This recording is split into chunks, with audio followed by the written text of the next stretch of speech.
Maintenant, je m'aime beaucoup. Je me suis pardonné beaucoup de choses. Je me suis pardonné de ne pas être au top, de ne pas être ce qu'on nous vend comme idéal féminin, comme idéal physique. Je me suis pardonné de ne pas être ça. Je sais pas si c'est sage, mais c'est un service que je me rends à moi parce que en fait ça pollue, ça nous pollue l'esprit, ça nous pollue tout le temps et ça nous coûte une énergie dingue.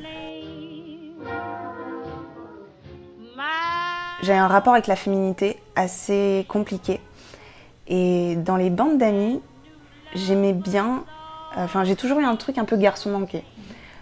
Pas forcément dans mes vêtements, mais dans mon attitude. Moi, ça fait très peu de temps que je fais attention à ce qu'on ne voit pas mes sous-vêtements quand je suis en robe. Enfin, vraiment, j'ai un positionnement qui peut être très masculin. Et en fait, c'est un truc qui m'a beaucoup confortée.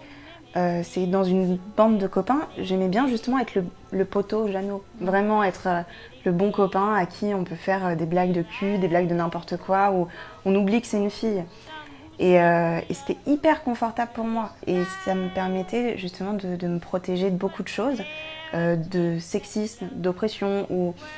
Et justement, les blagues sexistes, du coup, on m'épargnait un peu là-dessus. Donc ça a été une façon pour moi d'évoluer. Après, je me suis rendu compte, j'ai toujours été plus à l'aise, je pense, avec les hommes, du coup, les garçons de manière générale. Alors là, évidemment, j'en ai entendu des vertes et des pas mûres. Tout de suite, une fille qui a que des potes, mec, ça devient une allumeuse. Enfin, je suis rentrée aussi, et c'est des filles. Je trouve qu'on se fait pas de cadeaux, on est tellement durs entre nous, mais waouh, on mérite de se foutre la paix, vraiment. À force de les fréquenter, je me rendais compte qu'elle était le genre de femme qui leur plaisait. Et en fait, je me suis rendu compte, mais avec beaucoup de recul, que en fait, non, c'est pas du tout les stéréotypes qu'on nous vend.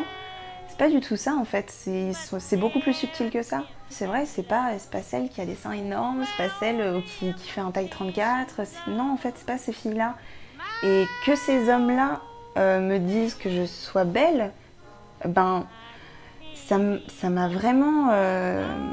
ça m'a vraiment aidée. Moi par exemple, je suis beaucoup plus sensible à l'allure des gens, au charisme des gens, à ce qu'ils dégagent. Je trouve de la beauté partout. Le compliment « t'as de beaux yeux », c'est bête.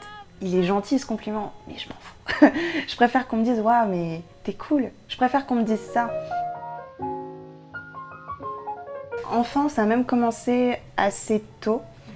Ça a commencé, je pense, je devais avoir 7-8 ans. 7-8 ans, c'est un peu triste hein, de constater ça. Mais j'avais 7-8 ans, je faisais de la danse classique. Et avec le recul, je pense que j'avais une prof particulièrement snob, particulièrement nonchalante. Et un jour, cette prof est venue en début de cours avec un pèse-personne.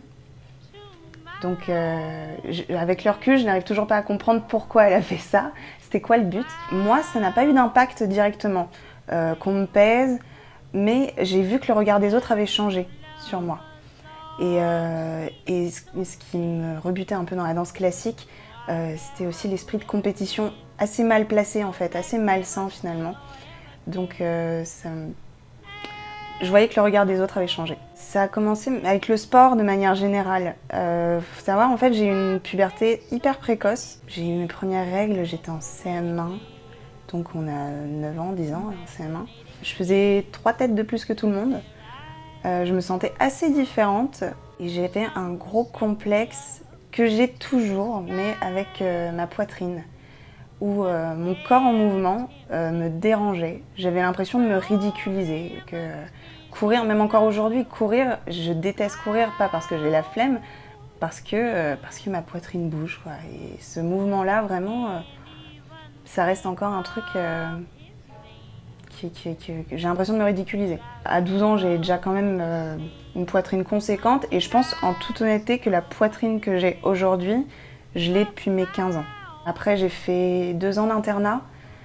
Pendant ces 2 ans d'internat, j'ai appris, une de mes amies m'avait rapporté une espèce de rumeur autour de moi, comme quoi je me serais fait refaire la poitrine. Alors que j'avais 14 ans, enfin, faut remettre les choses dans son contexte, vous êtes idiots. Donc, et c'est une cumulation de petits trucs comme ça, où après mon rapport à la féminité était compliqué. Ce qui m'a aidée à évoluer a changé sur mon regard sur moi, je pense que c'est mes amis. Et justement, un ami en particulier qui assez facilement me dit que je suis belle. Que je suis belle et qui justement, lui, m'a beaucoup aidée à me pardonner. Vraiment, le pardon, je pense, ça a été quelque chose d'hyper important. Moi, comme on m'a un peu aidée à me soigner en me parlant sincèrement et en me disant sincèrement ce qui était beau chez moi, je me sens complètement apte à le faire à mon tour. Vraiment en étant intègre. Parce que je pense pas qu'on puisse, alors, de manière générale, aimer quelqu'un si on ne s'aime pas. Je trouve que c'est un rapport c'est un grand débat. Mais et à la même échelle que je ne pense pas qu'on puisse admirer quelqu'un si on ne s'admire pas un minimum. Et donc ouais, mes amies, aujourd'hui, ouais, j'ai une bande de copines, elles sont canons. Elles sont toutes à croire que je fais un casting. Mais vraiment, et oui, et je le dis, et c'est important, comme à la même échelle que je pense on ne dit peut-être pas assez aux gens qu'on aime, qu'on les aime. Et des fois, je vais juste le dire pour rien, mais je t'aime, t'es belle. Et je trouve ça hyper important de le dire. Mon rapport au tatouage n'a pas forcément été dans le but d'embellir mon corps particulièrement, même si je pense qu'on se fait un tatouage aussi, on veut qu'il soit esthétique. Alors, au-delà du symbole que c'est, moi c'est une rose, je déconne souvent en disant ouais c'est une laitue, mais ça fait, voilà, je brise un peu la glace pour les gens qui sont pas à l'aise avec les tatouages, même s'il y en a de moins en moins. Ce sont un peu les drames de ma vie, enfin vraiment les choses dures que j'ai encaissées. Je les ai symbolisés là-dedans.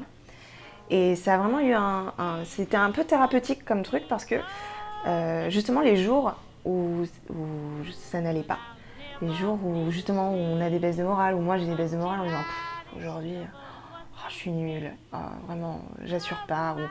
Et justement ce tatouage-là me fait beaucoup de bien parce que c'est ancré que en fait, je suis passée par des choses peut-être qui n'ont pas été faciles, où j'ai dû faire preuve de courage, de force, d'y aller, quoi, de foncer et de me donner les moyens d'y arriver. Et justement, quand ça va pas, je trouve que ça me fait du bien de le voir et me dire en fait, non, Jeanne, tu fais fausse route, t'es pas nulle, tout va bien et ça va aller. Je m'en veux tellement parfois de m'être un peu quand même pourri la vie enfant. Alors que, je veux dire, j'étais mignonne, quoi. Il n'y avait pas... ça allait. Enfin, je fais vraiment des fixettes peut-être pour rien. Et j'essaye un peu de feinter la moi du futur, potentiellement celle dans 10 ans, je vois bien. Où aujourd'hui, à mon âge, justement, je me pardonne et je me fous la paix. Je me fous la paix vis-à-vis de ça. Parce que justement, je veux pas que la moi du futur regrette. C'est le même truc, quoi. Mais vraiment, et je me rends service, je pense. Je me rends service. Et je pense que c'est le plus grand service qu'on puisse se rendre aussi des fois, enfin, vraiment. Et l'estime de soi, je pense que c'est le diplôme qui rapporte le plus. Vraiment, vraiment, vraiment, je pense qu'on a vraiment gagné un bon combat. Some who set me up to the skies, but their attempts at love were all